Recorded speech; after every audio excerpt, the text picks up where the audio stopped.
अब आपको सीधा लिए चलते हैं शेखपुरा, जहां सहयोग शिविर का आयोजन किया गया है और बिहार के मुख्यमंत्री सम्राट चौधरी सहयोग शिविर में शामिल हुए हैं, साथ ही संबोधित भी कर रहे हैं। सिंह सोनी जी, जिला परिषद की अध्यक्ष श्रीमती निर्मला सिंह, जिला परिषद के अध्यक्ष जी, रेशमा भारती जी, अरविंद सिंह जी, सरवन पांडे जी, कुणाल किशोर जी, नगर उपाध्यक्ष, और इस मंच पर हमारे बिहार के मुख्य सचिव प्रत्यय अमृत जी, बिहार के डीजीपी विनय कुमार जी, इस मंच पर उपस्थित बिहार सरकार में समान प्रशासन का काम देख रहे हमारे पदाधिकारीगण और इस मंच पर उपस्थित तमाम नेतागण, इस मंच के सामने उपस्थित तमाम भाइयों, बुजुर्गों, नौजवान साथियों, छोटे छोटे बच्चों, माताएं, बहनों, आज साथियों आपके बीच में सहयोग शिविर में आया हूं और सहयोग शिविर के माध्यम से बिहार के आम लोगों को सुविधा मिल सके, इसकी चिंता के लिए आपके बीच में आया हूं। हम लोगों ने तय किया है कि बिहार में जो आम लोग हैं इनको खास बनाना है, और खास इसलिए बनाना है कि उनको यदि उचित न्याय चाहिए तो उनको कहीं दूर नहीं जाना हो। उनके पंचायत में ही ऐसी व्यवस्था किया गया। इसलिए आज पूरी प्रखंड के पदाधिकारी और पूरी सरकार आपके बीच में आया है साथियों। आज तामस बुजुर्ग में भगवान विष्णु के मंदिर में भी हम लोग गए, उसका भी जीर्णोद्धार तत्कालीन मुख्यमंत्री आदरणीय नीतीश कुमार जी ने शुरुआत किया था साथियों। अभी कई चीजों का डायरेक्शन हम लोगों ने दिया, चाहे वो मंदिर के निर्माण की बात हो, कार्बन डेटिंग का मामला हो, या इसके सौंदर्यीकरण का काम करना हो। जितनी भी राशि लगेगा इस मंदिर के जीर्णोद्धार में पूरी तरह सरकार योगदान देने का काम करेगा। और स्वाभाविक है, लगातार बिहार में सांस्कृतिक विरासत को आगे बढ़ाने का काम हम लोगों की सरकार कर रही है साथ। और इस सहयोग शिविर के माध्यम से भी हम लोगों ने एक पूरी रूपरेखा तय किया है कि जनता को जो कष्ट होता है उसके घर में कैसे निदान मिल सकता है। अभी मैं आ रहा था तो रिपोर्ट हमको दिया गया कि जितने आवेदन दिए गए उसमें से लगभग 91% आवेदन का निष्पादन किया गया, और उस आवेदन के निष्पादन से जिस तरह भी देखा आप लोगों ने कि कई लोगों को हम लोगों ने, किसी को बास्केट पर्चा दिया, किसी को शौचालय निर्माण का पैसा दिया, किसी को आयुष्मान भारत कार्ड दिया। इसलिए बिहार के 14 करोड़ लोगों को जरूर आश्वस्त करता हूं कि शिविर के माध्यम से ये सहयोग करने हम लोग आए, और इस सहयोग कार्यक्रम के माध्यम से सभी पदाधिकारी आपके बीच में काम कर रहे हैं। अपने कार्यालय में सोमवार और शुक्रवार को आपकी बातों को सुन रहे हैं। इसके साथ साथ हमने कहा अब ग्रामीण स्तर पर भी हम जाएंगे। हम जो नगर है उसमें भी इस कार्यक्रम को चलाने का काम शुरू कर रहे हैं, उसको भी शुरू कर दिया गया। लेकिन जो पंचायत है, क्योंकि 14 करोड़ आबादी में लगभग 80% से अधिक लोग गांव में रहते हैं, तो गांव की आबादी में जाकर उनके बीच में जो मूलभूत सुविधा है उसको पहुंचाने का काम करना है।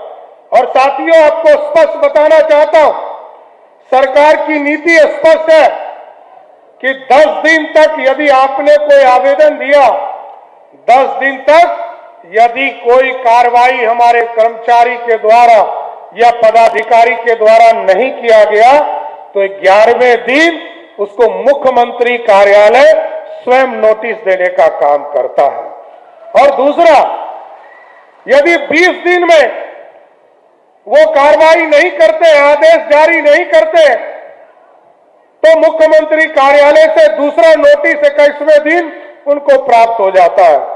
और तीसरी बार जो अंतिम सूचना उनको दी जाती है, 25 दिन पूरा होने पर यदि हमारे पदाधिकारी कर्मचारी काम नहीं कर रहे तो उनको तीसरा नोटिस 26वें दिन प्राप्त हो जाता है।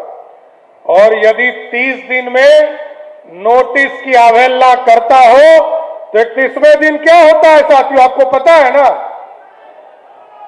पता है, वो स्वतः निलंबित हो जाता है, किसी का कार्रवाई करने की जरूरत नहीं है। उसको मुख्यमंत्री कार्यालय किसी भी विभाग का हो, उसको स्वतः निलंबित करने की प्रक्रिया की गई है। ये इस देश में पहली बार इस प्रक्रिया की शुरुआत की गई है और आम लोगों को इससे सीधे जोड़ने का काम किया गया। महीने के पहले मंगलवार को और तीसरे मंगलवार को इस कार्यक्रम को हम चलाते हैं और आपके सुविधा आपके घर में मिल सके इसकी चिंता करने का काम किया जा रहा है।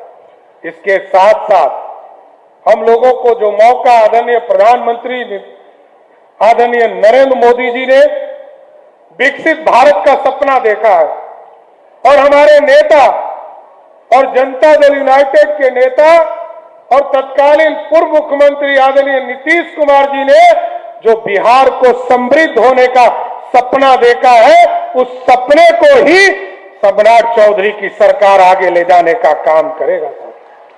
इसलिए मैं जरूर आश्वस्त करता हूं, आपको चिंता होती थी कि हमारे बच्चे कैसे पढ़ेंगे। हमने कहा सभी प्रखंडों में एक मॉडल स्कूल बनाओ और उस मॉडल स्कूल को ऐसी स्थापना करो कि जो सरकारी पदाधिकारी और जो नेता लोगों के बच्चे बाहर पढ़ते हैं उनको पैरवी कराना पड़े कि हमको मॉडल स्कूल में पढ़ना है। ऐसी व्यवस्था बिहार में स्थापित करना है, क्योंकि शिक्षा ये ज्ञान अर्जन करने का एक रास्ता है साथियों, जिससे आप आसानी से मुख्य धारा में आ सकते हैं। और आप जो समृद्धि का रास्ता है वो ज्ञान अर्जन करने का ही रास्ता है, दूसरा कोई रास्ता नहीं। क्योंकि दूसरा रास्ता जो लोग पकड़ते हैं उसको या तो शेखपुरा के जेल में जाना पड़ेगा, मुंगेर के जेल में जाना पड़ेगा और नहीं तो बेऊर में रहना पड़ेगा, दूसरा कोई रास्ता नहीं है। और ये मेरे लिए भी गौरव का क्षण है साथी कि मैं जिस जगह से विधायक बना हूं वो विधायक का क्षेत्र श्री बाबू जब 52 में पहली बार आजादी के बाद पहली बार विधायक बने तो तारापुर विधानसभा जो खड़गपुर विधानसभा था दोनों मिलाकर बना है, उसी विधानसभा से श्री बाबू भी पहली बार विधायक बनने का काम किए थे साथ। इसलिए जो अधूरे सपने उनके छूटे उसको मुख्य धारा में लाएंगे। नीतीश कुमार जी ने लंबे समय तक काम किया, क्योंकि श्री बाबू के बाद पहले मुख्यमंत्री नीतीश कुमार जिन्होंने उनके रास्ते को आगे बढ़ाया, लगातार गांव की समृद्धि को आगे बढ़ाने का काम किया, महिलाओं को आगे बढ़ाने का काम किया, गांव-गांव बिजली पहुंचाने का काम किया। अभी तो याद कीजिए 2014 में जब नरेंद्र मोदी जी की सरकार बनी, मोदी जी कहा हम गांव-गांव बिजली पहुंचाएंगे। नीतीश जी ने उससे बढ़कर कहा कि हम घर घर बिजली पहुंचाएंगे। और अब हम लोगों ने तय किया है कि 125 यूनिट बिजली हम देते हैं आपको। ये सरकार सब्सिडी देती है, लेकिन हम लोगों ने ऐसी व्यवस्था शुरू किया है कि हम पीएम सूर्य घर योजना को जमीन पर उतारेंगे और अगले 20 साल तक आपको मुफ्त में बिजली मिलता रहे, इसकी तैयारी अब हमारी सरकार करने जा रही है। इसलिए साथियों, मैं जरूर आग्रह करूंगा कि कानून का राज स्थापित लगातार हमारी सरकार की प्राथमिकता रहा है। नीतीश कुमार जी ने न्याय के साथ विकास के सपने को जमीन पर उतारा और आज भारत समृद्धि विकसित भारत बनने की राह पर है, हम जरूर आश्वस्त करते हैं। ये तो बहुत छोटा जिला है हमारा, मुंगेर का ही पार्ट रहा है। हम लोग देखते थे 91-92 में जब ये पूरा जिला एक यूनिट होता था। ये तो बहुत छोटे जिला के स्वरूप में है, और लेकिन कानून व्यवस्था सबसे बड़ी चुनौती है। इतना जरूर आश्वस्त करते हैं शेखपुरा के लोगों को, यदि सरकार और यदि पुलिस को कोई अपराधी चैलेंज करेगा तो हमारी पुलिस 48 घंटे में उसको जवाब देने का काम हमारी पुलिस करने का काम करेगी। अपराधी किसी जात का नहीं होता।